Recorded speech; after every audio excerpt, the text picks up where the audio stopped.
예, 성도 여러분, 우리 한 주도 다 평안하셨는지요? 오늘 6월 12일 금요일 또 금요 성경 공부 여러분과 함께 또 말씀 나누도록 하겠습니다. 계시록 7장 1절에서 8절까지 말씀 보겠습니다.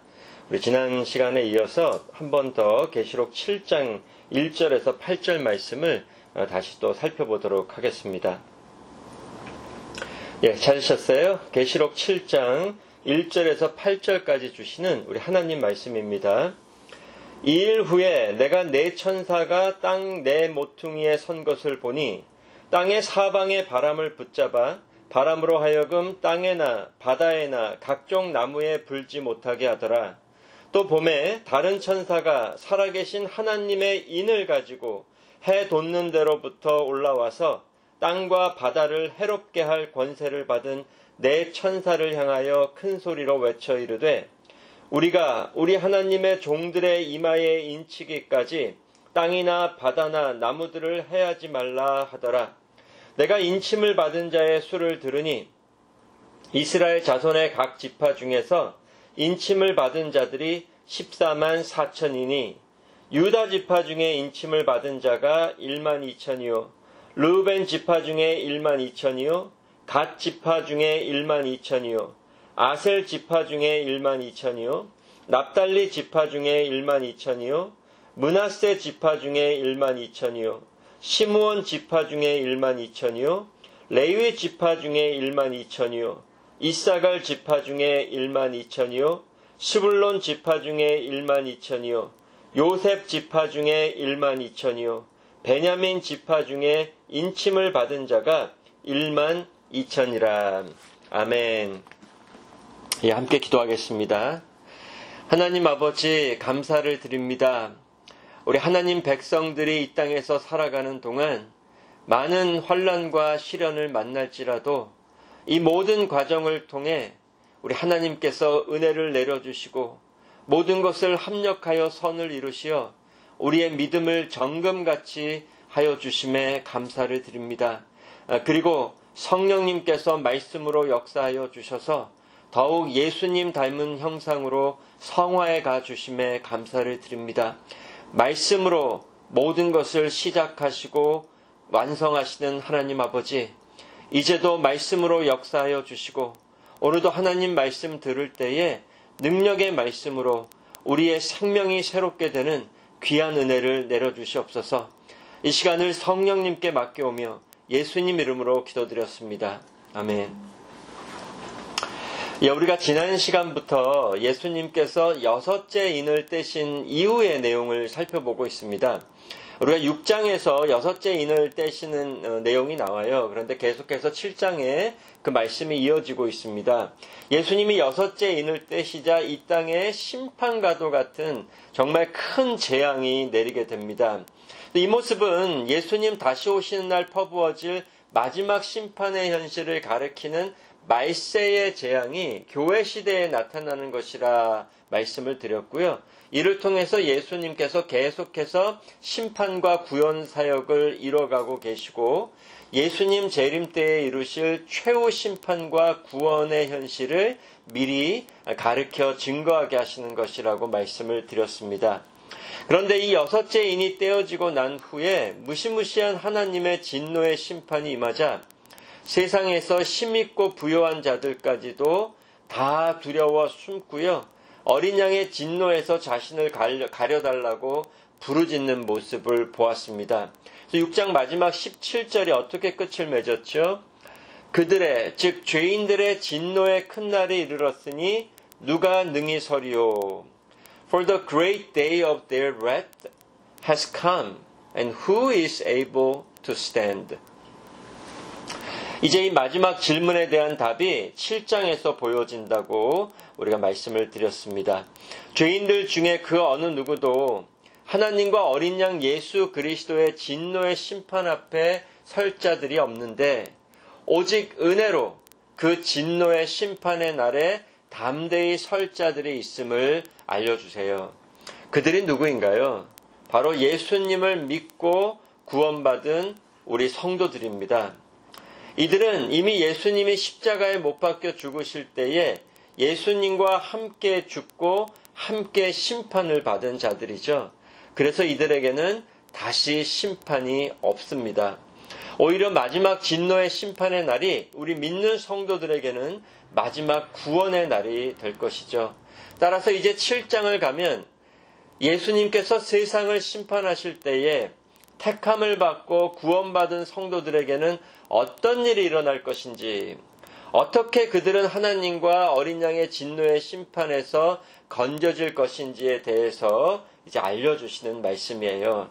오늘 본문 1절에서 3절을 다시 보시기 바랍니다. 계시록 7장 1절에서 3절. 이 일 후에 내가 네 천사가 땅 네 모퉁이에 선 것을 보니 땅의 사방의 바람을 붙잡아 바람으로 하여금 땅에나 바다에나 각종 나무에 불지 못하게 하더라. 또 봄에 다른 천사가 살아계신 하나님의 인을 가지고 해 돋는 데로부터 올라와서 땅과 바다를 해롭게 할 권세를 받은 네 천사를 향하여 큰 소리로 외쳐 이르되 우리가 우리 하나님의 종들의 이마에 인치기까지 땅이나 바다나 나무들을 해하지 말라 하더라. 이 말씀의 뜻이 무엇이었죠? 이 말씀은 먼저 예수님이 두루마리의 7인을 떼시기 전에 사건으로 돌아가는 거예요. 일찍 죽임을 당하신 어린 양 예수 그리스도께서 아버지 하나님의 오른손에서 7인으로 봉하여진 두루마리를 취하여 받으시고 천국 보좌에 앉아 다스리십니다. 그것이 계시록 4장 5장의 내용이었죠. 그리고 나서 이제 그 7인을 하나씩 떼시면서 이 땅의 심판을 내리시는데 그 전에 먼저 하신 일이 무엇인가를 보여주시는 내용이라 말씀을 드렸습니다. 하나님의 인을 가진 다른 천사가 하나님의 심판을 집행하기 위해 보내어질 사방의 바람, 이것이 네 천사들이라고 말씀을 드렸죠. 네 천사들에게 모든 하나님 백성들의 이마에 인치기까지 심판을 집행하지 말라고 명하십니다. 우리가 이 다른 천사를 예수님으로 살펴보았고요. 예수님이 가지신 하나님의 인은 성령님으로 보았습니다. 즉 예수님이 죽기까지 성취하신 모든 구원의 은혜를 이제 성령님을 보내셔서 성도들에게 인치시고요. 심판의 날에 건져지게 하시는 모습이었죠. 따라서 우리 믿는 성도들은 성령님의 인침을 받고 예수님과 하나로 연합된 자들로 이 말세를 살아가게 하시는 거예요. 그래서 지켜주시고 보존해 주신다는 거죠. 그런데 이것을 잘 이해할 필요가 있다고 말씀드렸습니다. 이제 예수님이 7인을 떼시며 내리시는 마지막 날의 재앙들을 우리 성도들이라고 피해가는 것이 아니라는 거죠. 우리 성도들도 세상 죄인들과 같이 똑같이 경험한다고 해도 우리에게는 심판으로 임하지 않게 하시고요. 오히려 구원의 축복이 되게 하셔서 믿음으로 인내하며 천국 영광에 이르게 하신다는 것을 기억하시기를 바랍니다. 근데 오늘은 우리가 여기서 조금 더 생각해 볼 것이 뭐냐면요. 이 하나님의 인에 관한 거예요. 이 하나님의 인에 관한 것도 구약에서부터 가르치는 현실이 있었습니다. 그리고 그것이 이제 성령님의 인치심으로 성취되고 완성이 되는데요. 여기에 대해서 우리가 조금 더 자세히 살펴보려고 해요. 이 인친다는 의미가 무슨 의미가 있는가? 오늘은 우리가 그래서 성경 구절을 좀 많이 찾아보겠는데 먼저 여러분 에스겔서로 한번 가보겠습니다. 에스겔서 9장 5절에서 6절입니다.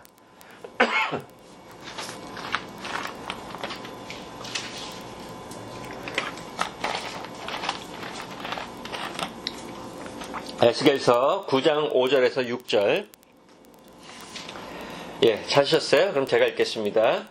그들에 대하여 내 귀에 이르시되 너희는 그를 따라 성읍 중에 다니며 불쌍히 여기지 말며 긍휼을 베푸지 말고 쳐서 늙은 자와 젊은 자와 처녀와 어린아이와 여자를 다 죽이되 이마에 표 있는 자에게는 가까이 하지 말라.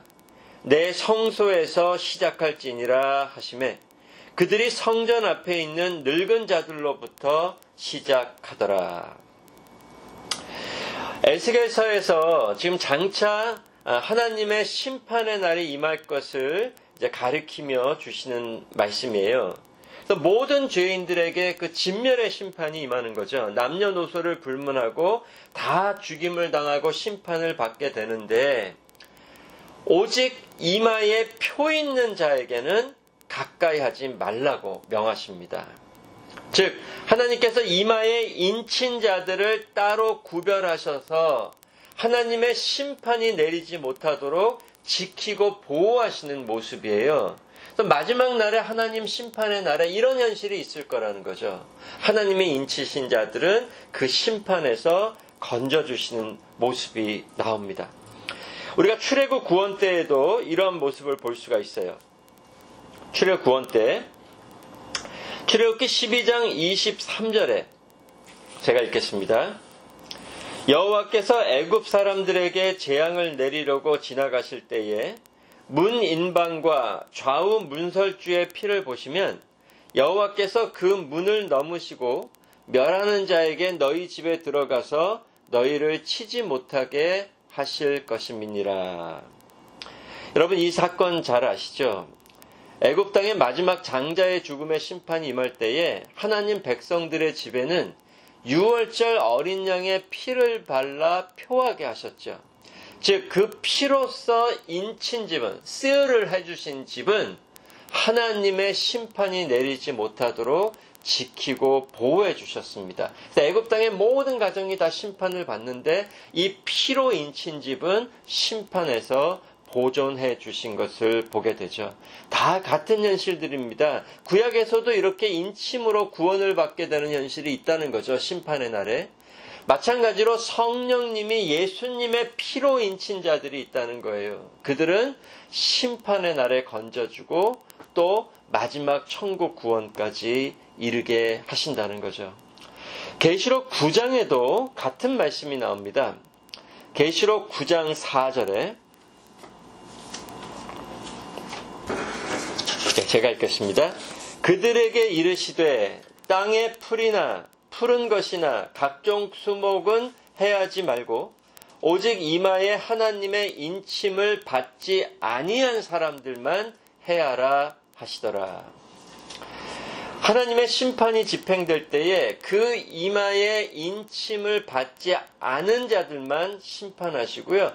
이마에 인침을 받은 자들은 해하지 못하게 하시고 심판에서 지켜주십니다.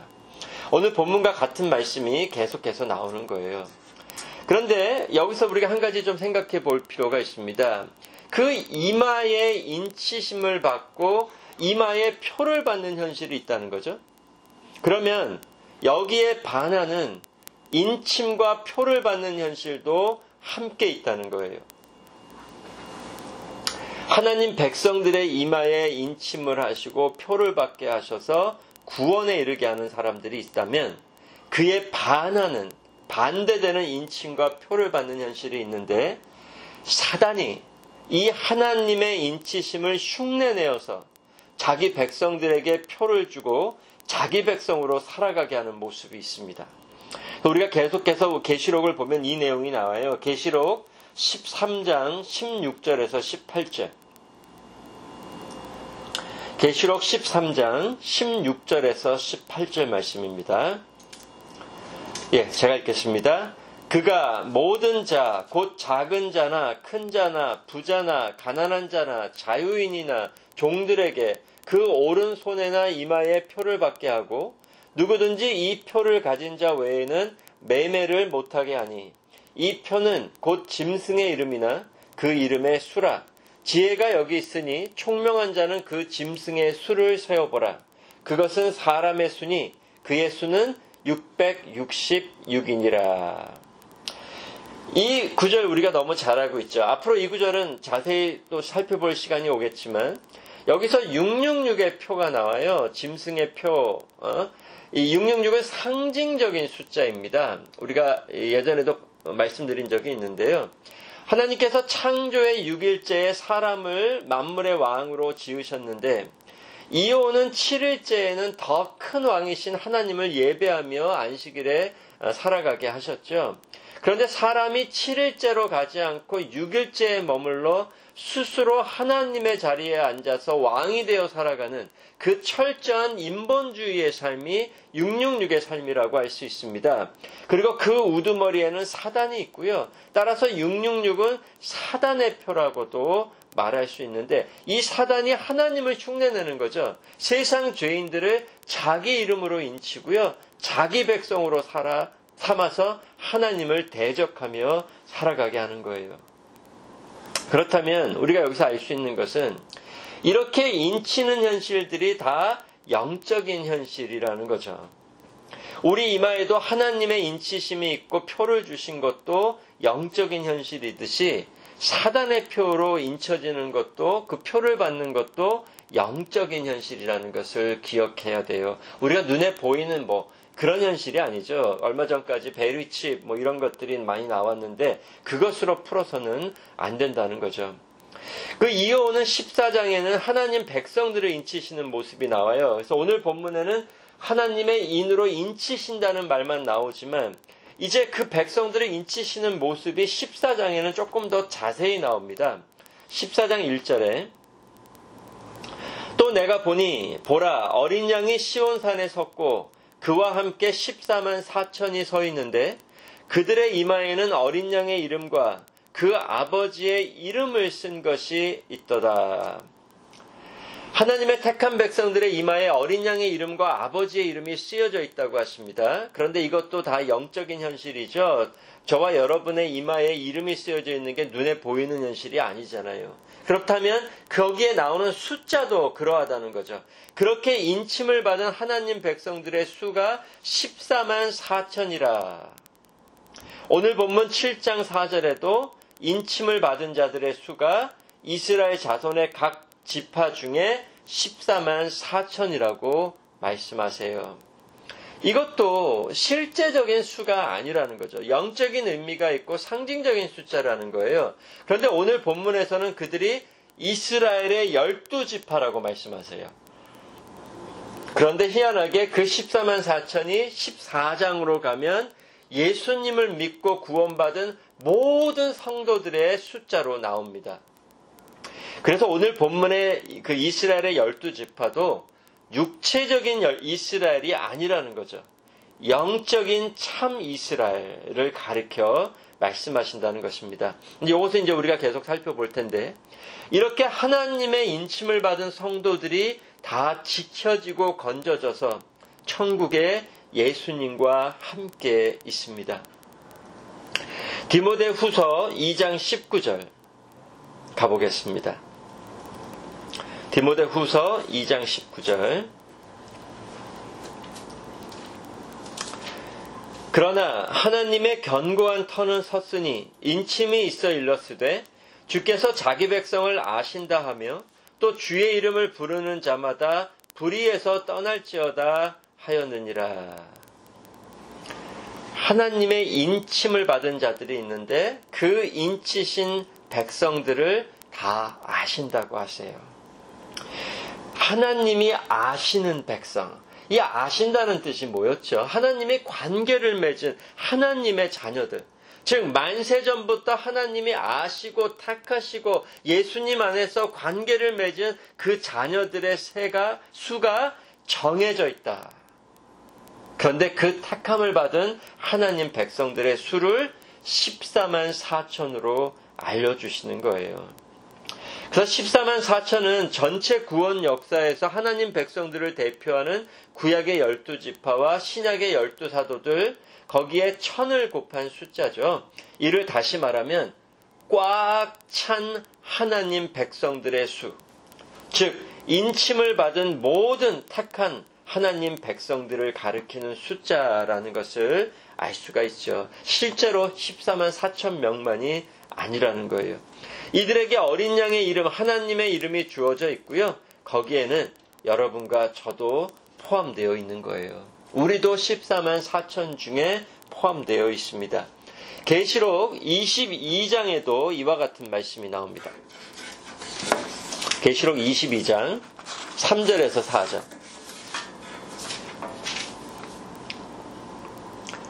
계시록 22장 3절에서 4절. 다시 저주가 없으며 하나님과 그 어린 양의 보좌가 그 가운데에 있으리니 그의 종들이 그를 섬기며 그의 얼굴을 볼 터이요 그의 이름도 그들의 이마에 있으리라. 여기 보면 구원받은 하나님 백성들의 이마에, 천국에 속해 있는 하나님 자녀들의 이마에 하나님과 어린 양의 이름이 있다고 하십니다. 그렇죠? 그러니까 이걸 가만히 보시면 14장에서도 이 말씀을 하셨는데 이렇게 하나님의 인으로 인치신다는 거하고 뭐가 연결돼요? 하나님의 이름이 주어지는 것과 연결이 되어 있습니다. 그래서 구약에서부터 계속 인침을 받은 자들에 대한 얘기가 나오는데 신약으로 오면 이것이 더 뚜렷하게 하나님의 이름, 어린 양의 이름이 주어지는 것으로 연결되는 거예요. 그렇다면 인치심과 이름이 주어지는 것, 이것이 다 무엇을 알려주는 걸까요? 인치신다, 이름이 주어진다. 바로 소유권이에요. 소유권. 구약에서도 목자가 자기 양을 구별하기 위해 목자에게 인을 치고 자기 목자가 양들에게 인을 쳐서 자기 양들이라는 증거를 삼았죠. 그와 마찬가지로 하나님 백성을 인치신다는 것도 하나님의 이름을 주시며 너는 내 것이라 하나님의 소유된 백성이라는 표를 주시는 거죠. 우리가 예수님의 피로 구원받아 영원토록 삼위 하나님의 소유된 백성들이 되었음을 알려주시는 거예요. 그런데 이름이 주어졌다는 것은 그보다 더 큰 의미가 있죠. 내 이름으로 일컫는 내 백성이 되는 의미도 있지만 우리도 누구에게 우리의 이름을 주죠? 우리의 자녀들에게 줘요. 다른 이들에게 주지 않는다고요. 우리 자녀들에게 우리 이름을 주어 나에게 속한 내 자녀라는 표를 갖게 되는 거죠. 마찬가지예요. 우리가 하나님의 자녀라는 표를 받는 겁니다. 그 이름이 주어지는 거예요. 그래서 우리가 믿음을 고백하고 세례를 받을 때도 성부, 성자, 성령의 이름으로 세례를 받죠. 그 삼위 하나님의 이름이 주어진다고요. 왜 그렇죠? 우리가 하나님의 소유된 자녀들이 되었고 아버지 이름으로 일컫는 아들이 되었음을 알려주시는 거예요. 이것이 성령님의 인치심으로 이루어지는 현실이라는 거죠. 성령님이 오셔서 우리를 인치시는데 성령님의 그 인치심이 되시는데 무엇을 하시는 거냐? 우리를 예수님과 하나로 연합하게 하시고 예수님이 이루신 모든 구원의 은혜를 다 적용하시고요. 이제 아들의 영으로 우리 안에 거하시고 우리로 하나님을 아바 아버지라 부르게 하시며 하나님의 소유된 아들들로 살아가게 하시는 거예요. 이게 인침을 받은 자들의 삶이라는 거죠. 로마서 8장 15절에서 16절에 너희는 다시 무서워하는 종의 영을 받지 아니하고 양자의 영을 받았으므로 우리가 아빠 아버지라고 부르짖느니라. 성령이 친히 우리의 영과 더불어 우리가 하나님의 자녀인 것을 증언하시나니. 성령님의 부음을 받고 인침을 받은 자들은 양자의 영, 아들의 영을 받아 하나님을 아바 아버지라 부르짖는 자들이라.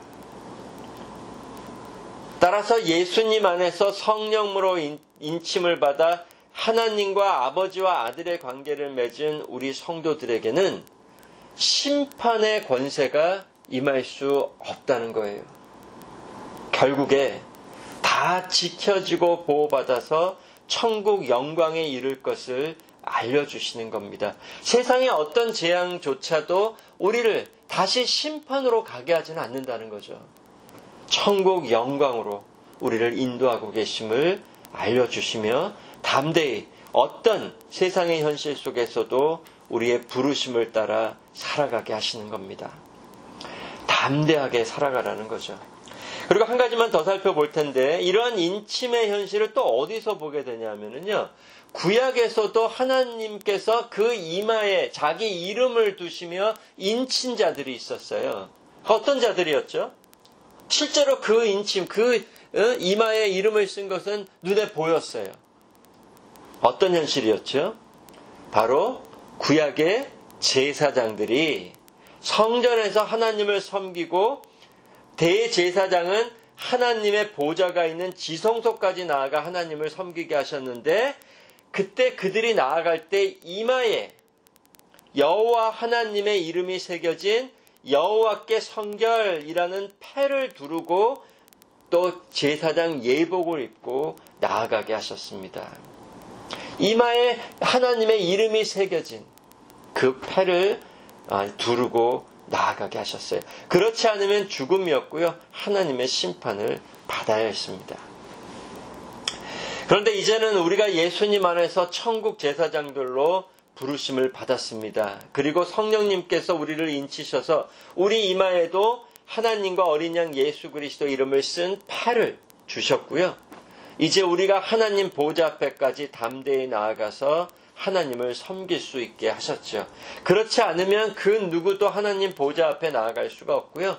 하나님 앞에 설 수도 없고 다 하나님의 진노의 심판 아래에서 살아가야 했던 거죠. 그래서 이 말씀들을 다 연결해 보면 오늘 본문에 하나님의 인으로 인치시는 것, 하나님의 이름이 주어지는 것, 어린 양의 이름이 주어지는 것, 그것이 다 성령님으로 인치시는 것과 연결되어 있다는 것을 여러분과 제가 다시 한번 깨달을 수 있습니다. 성경 여러 구절에 그 신약으로 오면 인치심을 다 성령님과 연결하세요. 에베소서 1장 13절에서 14절. 그 안에서 너희도 진리의 말씀, 곧 너희 구원의 복음을 듣고 그 안에서 또한 믿어 약속의 성령으로 인치심을 받았으니 이는 우리 기업의 보증이 되사 그 얻으신 것을 속량하시고 그의 영광을 찬송하게 하려 하심이라. 에베소서 4장 30절. 하나님의 성령을 근심하게 하지 말라. 그 안에서 너희가 구원의 날까지 인치심을 받았느니라. 고린도후서 1장 22절. 그가 또한 우리에게 인치시고 보증으로 우리 마음에 성령을 주셨느니라. 신약으로 오면은요, 이렇게 인치시는 것, 하나님이 우리를 인치시고 예수님이 우리를 인치시는 것을 다 성령님을 주신 것으로 다 말씀하십니다. 그렇다면 오늘 본문이 더 뚜렷하게 이제 풀어지는 거죠. 예수님께서 7인을 떼시며 심판을 내리시기 전 먼저 하나님의 인으로 자기 백성들을 인치셔서 심판에서 지키시고 보호하시는 것은 누구를 보내주시는 거예요?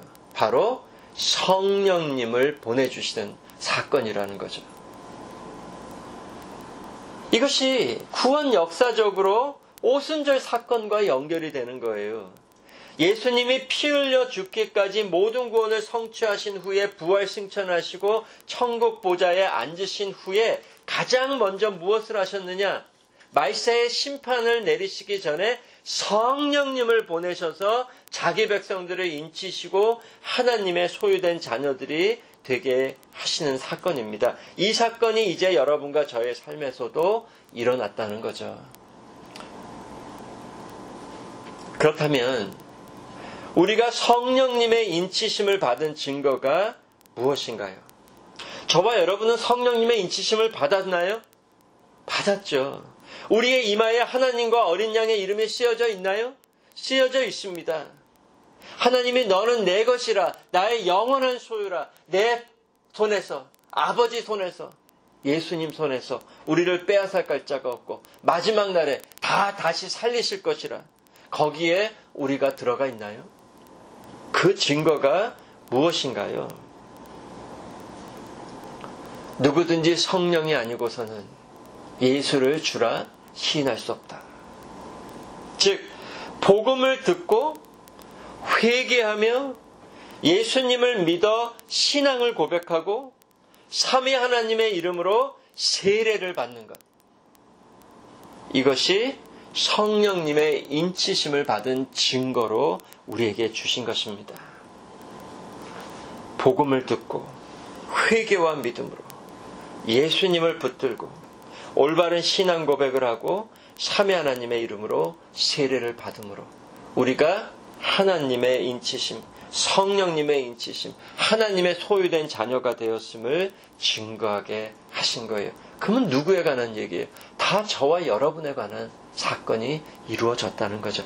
그런데 여기서 잘 보면 이렇게 성령님의 인치심도 사실 따지고 보면 다 교회하고 연결이 되어 있어요. 올바른 복음을 듣고 회개와 믿음으로 올바른 신앙 고백을 하는 것. 어디서 하게 하셨어요? 교회가 하게 하셨죠. 그리고 그렇게 올바른 신앙 고백을 따라 삼위 하나님의 이름으로 세례를 받는 것. 이것도 어디서 하게 하신 거예요? 교회입니다. 그래서 성령님의 인치심이 또 교회하고 연결이 되는 거예요. 그래서 우리가 이 교회 시대에 교회에 속하여 이 말세에 인치심을 받은 자들로 살아가는 거예요. 우리 성도들은 인치심을 받은 하나님 자녀들로 이 교회에 모여 있는 겁니다. 그렇게 구별하신 자들을 심판날까지 심판 중에서도 다 건지시고 지키셔서 영원한 천국 영광에까지 데려가시는 거예요. 그래서 오늘 본문은 다 우리에 관한 말씀이고요. 다 우리 교회에 주시는 말씀인 것입니다. 우리가 인치심을 받은 14만 4천 중에 속해 있다. 그래서 우리 택한 백성들을 이어오는 5절에서 8절에 구약의 12지파로 연결해서 알려주세요. 오늘 본문 다시 가보겠습니다. 7장 5절에서 8절.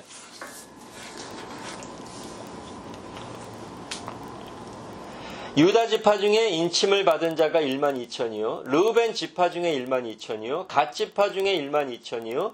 아셀 지파 중에 1만 2천이요. 납달리 지파 중에 1만 2천이요. 므낫세 지파 중에 1만 2천이요. 시므온 지파 중에 1만 2천이요. 레위 지파 중에 1만 2천이요. 이사갈 지파 중에 1만 2천이요. 스불론 지파 중에 1만 2천이요. 요셉 지파 중에 1만 2천이요. 베냐민 지파 중에 인침을 받은 자가 1만 2천이라.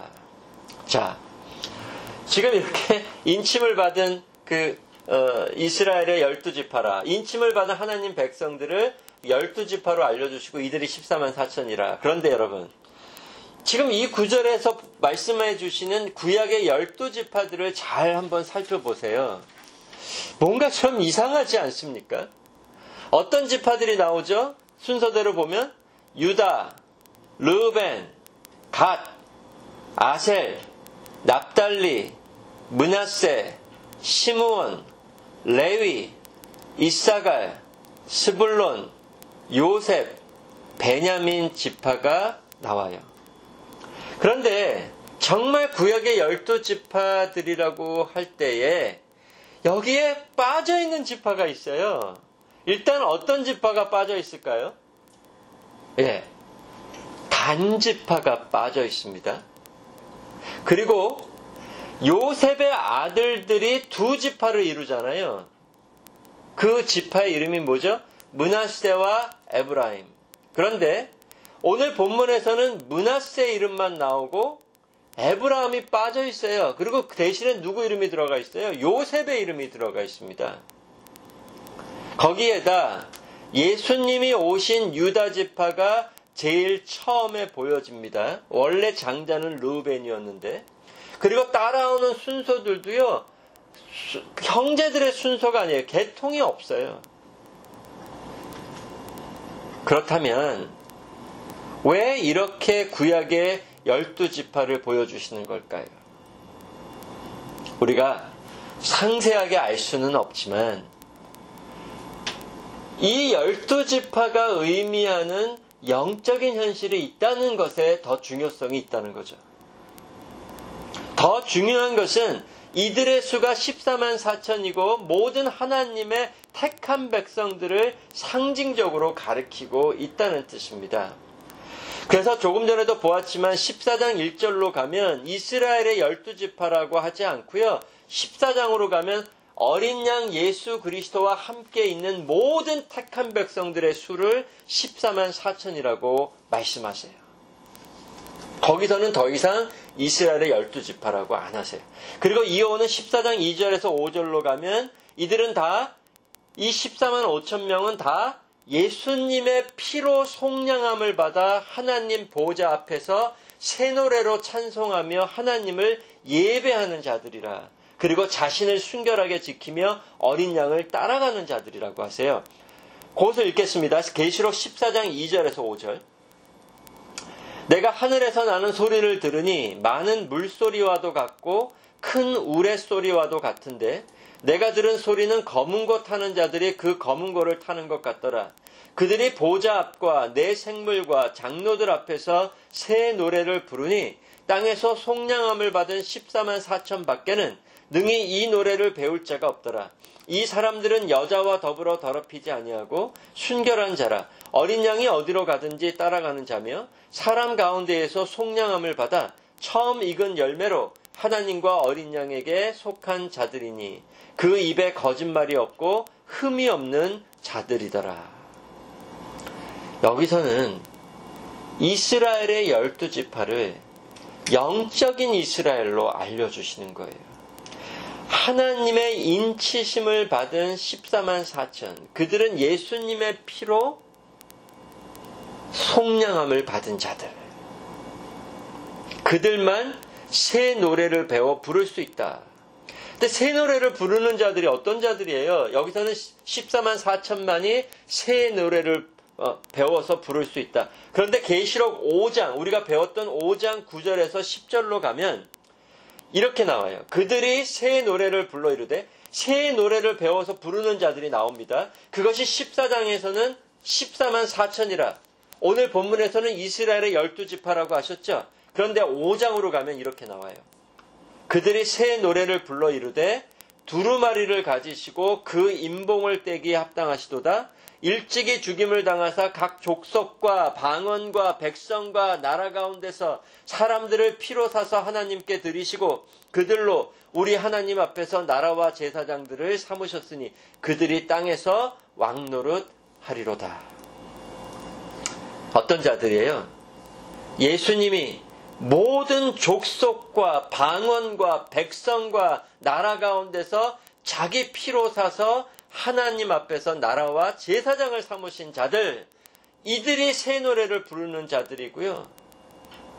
오늘 본문에 이어오는 7장 9절에도 보면 각 나라와 족속과 백성과 방언에서 능히 셀 수 없는 신옷을 입은 백성들, 그들이 14만 4천이라고 나옵니다. 오늘 본문에 분명히 5절에서 8절에서는 이스라엘의 12지파라고 해놓고 7장 9절로 가면, 이어오는 9절로 가면 각 나라와 족속과 백성과 방언이라고 말씀을 하세요. 그러니까 육체적인 이스라엘이 아니라는 거죠. 영적인 이스라엘. 참 하나님의 백성들. 그저 이스라엘이라는 나라에 속한 자들이 아니라 뭐라고 하세요? 이스라엘 12지파를 어떻게 설명하시느냐? 9절로 가면 각 나라와 족속과 백성과 방언에서 예수님의 피로 씻은 신옷을 입은 자들. 새 이스라엘. 영적인 하나님 백성들을 가리키고 있고요. 이들은 이 땅의 땅끝까지 모든 예수님의 교회와 모든 성도들을 가리키는 겁니다. 그렇다면 오늘 본문의 12지파는 누구를 얘기하는 걸까요? 바로 우리들. 예수님의 교회입니다. 우리가 곧 이스라엘의 12지파라는 거죠. 우리 야고보서에서 배웠죠. 야고보서 1장 1절에 하나님과 주 예수 그리스도의 종 야고보는 흩어져 있는 12지파에게 문안하노라. 야고보는 예수님의 교회와 이 땅의 성도들을 가리켜서 뭐라고 부르세요? 흩어져 있는 12지파라.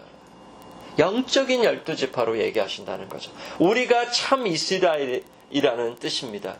갈라디아서 6장 16절에 사도 바울이 갈라디아 교회는 이방 교회죠. 그런데 그들을 이렇게 말씀하십니다. 무릇 이 규례를 행하는 자에게와 하나님의 이스라엘에게 평강과 긍휼이 있을지어다.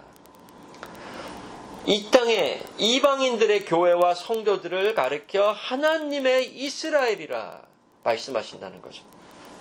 우리 하나님의 이스라엘이 인치심을 받아 심판에서 지켜지고 건져질 것이라는 뜻입니다. 이 말씀 또 말씀드리지만 우리 믿는 성도들은 세상 환난이나 시련을 받지 않을 것이라, 아니면 크게 받지 않을 것이라는 말씀이 아니에요. 예수님이 인을대심으로 나타나는 세상의 전쟁이나 기근이나 재난 등은 우리 믿는 성도들이나 세상 죄인들이 다 똑같이 경험할 거예요. 믿는 성도라고 해도 더 비참하게 죽을 수도 있습니다. 그런데 왜 그것이 이 세상에는 심판으로 가지만 우리에게는 심판이 아니냐? 그것을 통해 하나님께서 우리의 구원을 이뤄가시기 때문입니다. 이제 우리가 앞으로 9장에서도 볼 거예요. 그 7인이 떼어지는 사건 이후에 7 나팔이 불어지는데요. 7인이 떼어질 때 보여지는 말세의 재앙이 조금 더 구체적으로, 조금 더 심각하게 보여져요. 7 나팔이 불 때. 그때에 가면 이 재앙이 뭘 의미하는가를 더 뚜렷하게 보여주세요. 나중에 말씀을 드리겠지만 죄인들이 자기의 우상으로 삼고 있는 것들을 무너뜨리시는 거예요. 다 흔드시는 겁니다. 그러니까 죄인들은 더 마음이 딱딱해져서 하나님을 대적하여 심판으로 갈 거고요. 우리는 우리의 우상을 흔들어서 더 하나님을 참 하나님으로 믿고 예수님께로 가게 하시는 구원을 이뤄 가신다는 거죠. 이것을 마지막 날의 심판의 현실을 통해 이뤄 가신다는 뜻입니다. 마지막으로 이것을 알려주는 구절을 보고 마칠게요. 베드로전서 1장 5절에서 7절. 어떻게 마지막 날에 여러 가지 환난과 시험이 우리에게는 구원이 되게 하셨느냐. 베드로전서 1장 5절에서 7절 제가 읽겠습니다. 너희는 말세에 나타내기로 예비하신 구원을 얻기 위하여 믿음으로 말미암아 하나님의 능력으로 보호하심을 받았느니라. 그러므로 너희가 이제 여러 가지 시험으로 말미암아 잠깐 근심하게 되지 않을 수 없으나 오히려 크게 기뻐하는도다. 너희 믿음의 확실함은 불로 연단하여도 없어질 금보다 더 귀하여 예수 그리스도께서 나타나실 때에 칭찬과 영광과 존귀를 얻게 할 것이니라. 성도 여러분, 이것이 인치심을 받은 우리 성도들이 환난 날에 말세에 지켜지고 보호함을 입는 모습입니다. 여러 시험을 받을 거라는 거예요. 그렇지만 우리의 믿음을 지켜주신다는 겁니다.